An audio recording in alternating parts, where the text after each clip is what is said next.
Assalomu alaykum, hurmatli obunachilar. Avval videolarimizda o'tganimizda ishlarimizni yakunlab oldik. Ko'rib turganlaridek, bu yoqda verandamiz eshiklari bilan bo'lgan. Materiallarimiz EKPN, ranglarimiz zolotoy. Klientimiz xohlagani uchun bu yog'ini qildirgan ekan. Shunga podsvetka qilib bir xil qilib berdik. Xo'p, obzor qilib o'tamiz ozgina.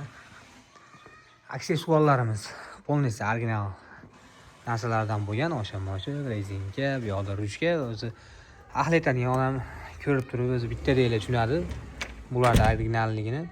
Ochilib yopilishlariga ahamiyat berib qo'yamiz. Ko'rib turganinglardek xudo xolasa ideal holatda qilib berganmiz. Aynalarimiz yo'dib esa berganmiz, bir qavat bo'lgan. Bu yoqdan hozir yon tarafdan ko'rinishi. Hali juda ko'p akalarimiz qiziqib so'raydi. Narxlarimiz 14 million so'm bo'lgan. 14 million so'mga arziydimi? Kommentariyada yozib ketamiz. Hammaga rahmat, sog' salomat bo'linglar. Videoni eshitib qoldirmoqchi bo'lgan tanishlarga jo'natib qo'yamiz.